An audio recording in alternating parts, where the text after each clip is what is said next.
బాంబే కూడా రిపీటెడ్గా అధికారులు ఇలా వదిలేశారు. ఆర్డీఎక్స్ లారీలు బస్తాలు వ్యాన్లు వచ్చేసి వెళ్ళిపోయినాయి. ఎంత కుదిపేసిందో తెలుసు మాకు. సో అందుకని ఇలాంటి ఇంకా ఆగాలి, ఇలాంటివి చెప్పాలనేది నేను ముఖ్యమంత్రి గారి దృష్టికి ఆల్రెడీ చెప్పాను నేను.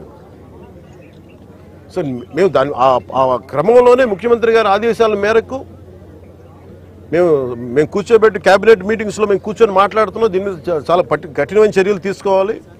అలాగే పీడీ యాక్ట్ పెట్టాలని పెట్టుకున్నాం. మొన్నదాకా ల్యాండ్ గ్రాబింగ్ యాక్ట్లో సివిల్ సప్లైస్తో కూడా రిపీటెడ్ అఫెండర్స్కి దీన్ని పీడీ యాక్ట్ పెట్టాలని చెప్పి మనోహర్ గారు మా రోజు క్యాబినెట్ మీటింగ్లో పెడితే ఇప్పుడు అది కూడా జరిగింది. గవర్నర్ గారి దగ్గరికి వెళ్ళాలి ఆ బిల్లు. తర్వాత మన ప్రెసిడెంట్ గారి అంగీకారం తెలియజేయాలి దానికి. ఈ లోపు అన్ని వచ్చిన తర్వాత చేద్దాం అనుకునే లోపు ఇప్పుడు చూస్తే ఇంత మొత్తంలో పట్టుబడ్డప్పుడు మాకు ఖచ్చితంగా దీన్ని ప్రజల దృష్టికి తీసుకెళ్లాలి దీన్ని. ఎందుకంటే ఒకవైపు ఫీజు రీఎంబర్స్మెంట్లకి డబ్బులు లేవు, పథకాలకి చేయడానికి కింద మీద పడుతున్నాం, రోడ్లు గుంతలు పూడ్చడానికి డబ్బులు లేవు. కానీ వీళ్ళ దగ్గర మటుకు వేల కోట్లు ప్రభుత్వం కష్టంతో మీ అందరి ట్యాక్సులతోటి, ప్రజలందరి ట్యాక్సులతోటి కొన్న డబ్బులతో ఇచ్చిన ట్యాక్సులతోటి డబ్బులు తీసుకొని మనం బియ్యం కొంటే ఆ బియ్యం తీసుకెళ్ళి రూపాయి పెట్టుబడి లేకుండా వేల కోట్లు సంపాదిస్తూ ఉన్నారు. There should be a major crackdown on this.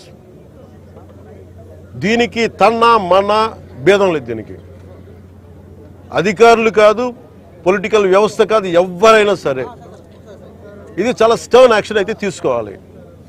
This will pose as a national. ఇట్లాగే వదిలేస్తే this port will become a menace for national security. గత ప్రభుత్వం నేను మొత్తుకుంటా ఉన్నాం, మేము ఇబ్బందిగా ఉంది మాట్లాడి. నేను నాకు ఎంత ఆశ్చర్యం, ఎంత డీప్ రూటెడ్ నెట్వర్క్ అంటే నేను వస్తానంటే నన్ను ఇప్పటికీ 2 months నుంచి ఆపేశారు, నన్ను రానివ్వకుండా. ఉన్నత స్థాయి అధికారుల దగ్గర నుంచి లేదు సార్, అక్కడికి వెళ్తే కొంచెం ఇది అవుతుంది సార్, ఎందుకు సార్ ఇప్పుడు కాదు సార్, తర్వాత సార్ ఇప్పుడు యాక్షన్ తీసుకున్నాం సార్, రిపీటెడ్గా చెప్తా ఉన్నారు నాకు.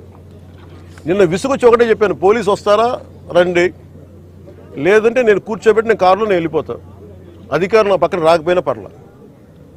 ఈ నిర్ణయం తీసుకొని ఇక్కడికి వచ్చింది. ఇది ప్రజలకు తెలియాలి. ఇది కొండబాబు గారు కానీ, నాదెండ్ల మనోహర్ గారు కానీ, మనకి జిల్లా వైపు నుంచి కానీ మేము పర్యటనలో మేము పదే చెప్పాం. తూర్పుగోదావరి జిల్లా నాయకులు కానీ, ఎమ్మెల్యేలు కానీ, we gave a word to people. మేము ప్రజలకి మాట ఇచ్చాం, పారదర్శకత చూపిస్తాం, ఇలాంటి అవినీతిని, ఇలాంటి స్మగ్లింగ్ని మేము అరికడతామని. ఆ దిశగా చర్యలు తీసుకోవడానికి మేము ముందుకెళ్తున్నాం. అందుకని మీ దృష్టికి తీసుకొచ్చి దీంట్లో మీరు మిగతా ఇన్ఫర్మేషన్ మీకు ఇస్తాం. అలాగే దీన్ని ఖచ్చితంగా హోమ్ మినిస్ట్రీ దృష్టికి అయితే తీసుకెళ్తాను. Andhra is major hub for ganja and మీకు డ్రగ్స్ అయిపోయింది. ఇక్కడి నుంచి ఎంత డ్రగ్స్ వెళ్ళిపోయినా కూడా మనకు తెలియదు. ఈ రోజున కళ్ళ ముందు మొత్తుకుంటున్నా. అదే అడిగాను అందాక మన సెక్యూరిటీ అధికారిని, నీ కళ్ళ ముందు మీకు ఇది కనిపిస్తూ ఉంది, tomorrow it could be weapons also కదా అన్నాను. దానికి మీరేం చర్యలు తీసుకున్నారు బీయింగ్ ప్రైవేట్ పోర్ట్ అంటే? పాప ఆయన ఏం చేస్తాడైనా, పిచ్చుకు మీద బ్రహ్మాస్త్రంలా ఉంటుంది. ఎవరి మీద వెయిట్ వేయాలి? దీనికి కీలకమైన వ్యక్తులు ఎవరు, దీని వెనక ఎవరు కాపాడుతున్నారు వీళ్ళని, ఏ స్థాయి వ్యక్తులు కాపాడుతున్నారు, ఇవన్నీ చూడాలి. గత ప్రభుత్వం ఇప్పుడు ఈ వ్యక్తి కూర్చోబెట్టి చూస్తే మనకి ఏదో మన 16 కంపెనీస్ ఉన్నాయి, వీళ్ళు కోర్టులకు వెళ్తా ఉన్నారు. రైస్ ఎక్స్పోర్ట్ జరగాలి, మీరు ఎనీథింగ్ ఈజ్ పారదర్శకంగా మీరు చేస్తే ఇబ్బంది రాదు. కానీ దీనిని అడ్డగోలుగా పెట్టుకొని ఈ ప్రభుత్వం ఏమి చేయదంటే మటుకు చాలా బలమైన చర్యలు తీసుకుంటాం.